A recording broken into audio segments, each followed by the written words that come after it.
Hi everyone, Chris from Stone Age Gamer here, and welcome back to Stone Age Gaming. So 2022 is officially behind us, and I'm sure there are a lot of people that are very thankful for that for a number of reasons. But in terms of video games, I had a really good year, I had a really interesting year, but I also know that video games are a very personal experience. They're different from everybody, and everybody likes different things about gaming for different reasons. So I thought it would be fun to run down a list of my favorite gaming things that happened in 2022. 2022 was a really good year of video games for me. A ton of great stuff came out, and I actually did a decent job of spending time with most of the things I wanted to. And probably the biggest release that fits that bill was Kirby and the Forgotten Land. I used to be a massive Kirby fan, from the original Game Boy release all the way up to Kirby's Dream Land 3 on Super NES. I couldn't get enough of Kirby. But Dream Land 3 was the start of a trend that made me pretty sad, and that's me not liking Kirby games. Dream Land 3 was a really neat game, but I've never found it to be all that much fun to play. Same thing happened with Kirby 64, and after that, I never felt quite the same about Kirby's games. The weird stuff always got me excited, like Epic Yarn and Canvas Curse, but the mainline Kirby platformers never captured my attention the way they used to. After Star Allies left me wanting a lot, I was nervous about Forgotten Land, but darn if that game didn't just exude love and care. It was an actually ambitious Kirby game, which is something I felt was missing from his series for a long time. I've never played Robobot, but I guess maybe I should. Forgotten Land put Kirby back on track in my mind, and while I'm a little sketchy about this remake of Return to Dreamland that's coming out, I'd like to think we haven't seen the last of 3D Kirby, and that is a very good thing. Oh, and Kirby's Dream Buffet is freaking awesome! I have no idea why it isn't 4-player local split screen, but other than that, what a great game. And what a great year for Kirby! On the topic of things that had me nervous, holy cow, the Mario movie doesn't look bad! Look, I'll always be a fan of the original live-action Super Mario Bros. Movie, but really, if we're being honest, that is not a good Super Mario Bros. Movie. This thing is, well, it's so much better looking than I could have possibly hoped for. It doesn't just look like a run-of-the-mill kids movie with Mario license slapped on it. I'm looking at you, Sonic.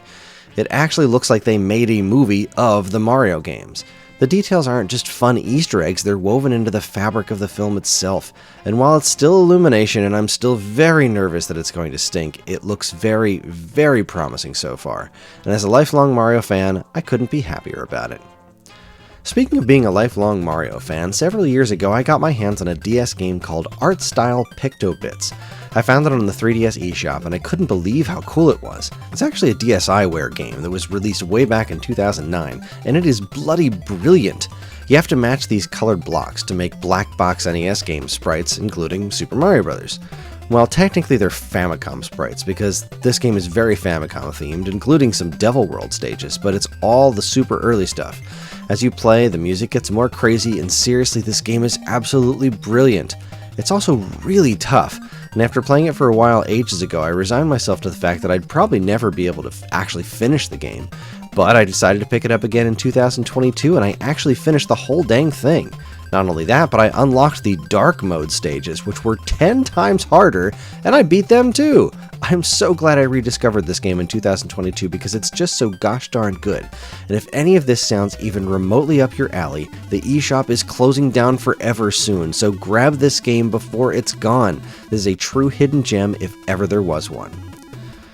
A similar story for me last year came in the form of another great game called Dadish. Yes, Dadish. My friend told me about this game way back in 2020 when it released for Switch, and for whatever reason I didn't listen to his wisdom and I didn't download it straight away. Well, in 2022 I noticed on his profile that he had been playing Dadish again, so I finally decided to look it up in the eShop and I fell immediately in love.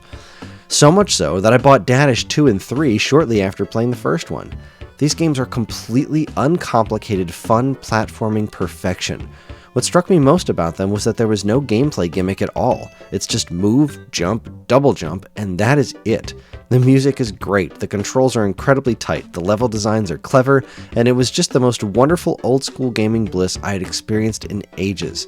It's also freaking hilarious! For real, I laughed so hard at this game's writing, it's crazy. I liked these games so much I even went out and bought the other games Thomas K. Young made on the Switch, Super Faust 1 and 2, which were also a pretty good time, but Dadish is where it's at, and I hope with all of my heart that they keep coming out. You may have noticed that this list is pretty Nintendo heavy, and that's because, well, I'm a huge Nintendo nerd. In terms of retro consoles, I have a healthy love for all the players, but Nintendo has always been my primary fan focus, dating back to when I discovered the NES as a kid. I learned long ago, though, that it's good to be a well-rounded gamer, and I made a really serious effort to put time into the rest of the gaming world in 2022. And I'm really glad I did, because I've had some excellent fun on non-Nintendo platforms lately. On my PlayStation 4, I put a decent amount of time into Stray. This game is absolutely enthralling, and while I didn't get around to finishing it quite yet, it's on my list of things to do in 2023. That was about it for PlayStation for me, but Xbox fared considerably better. Some friends of mine regularly play NHL 19 of all games online, and I got involved in that on a semi-regular basis.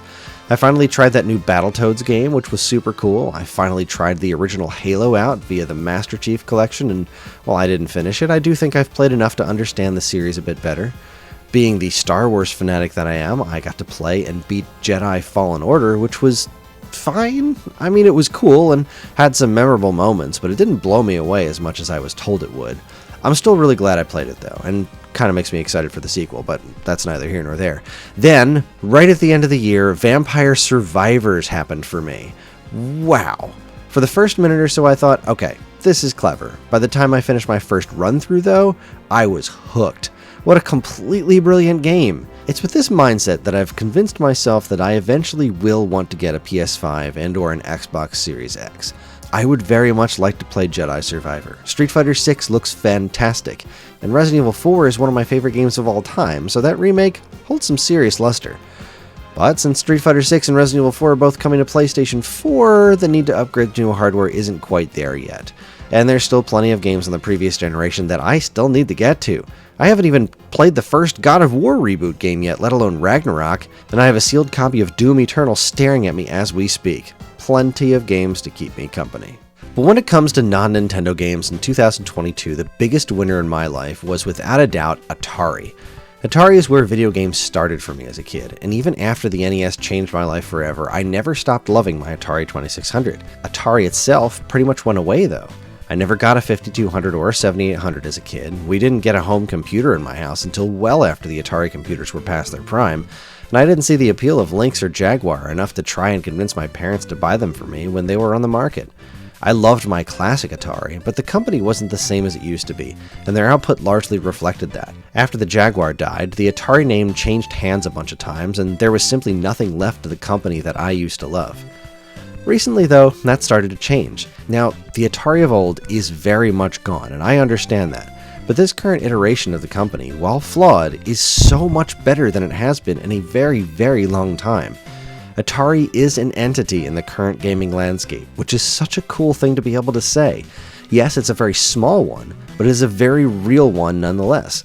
Atari has actual hardware on the market right now in the form of the weird but pretty fun Atari VCS. But more importantly, Atari is making games again.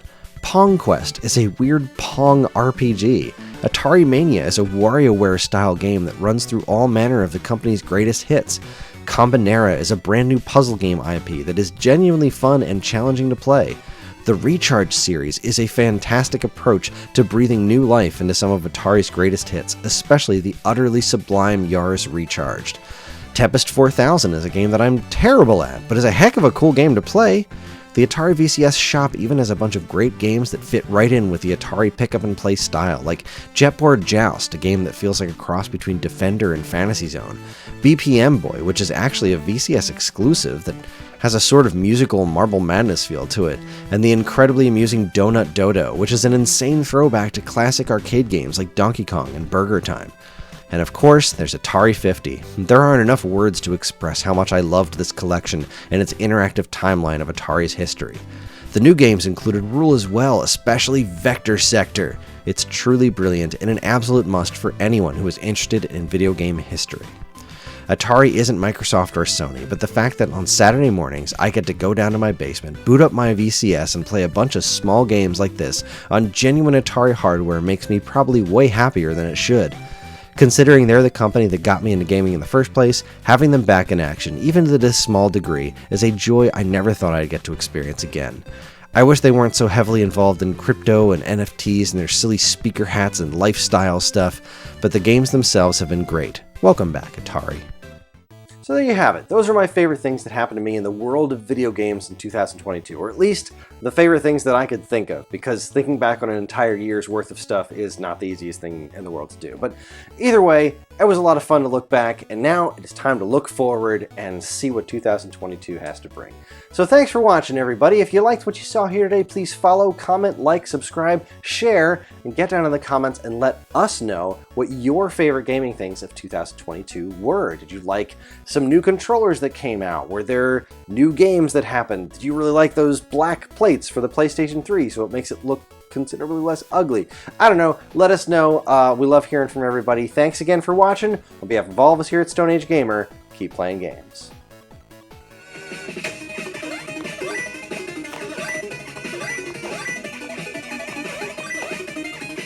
Stay away from me, toilet.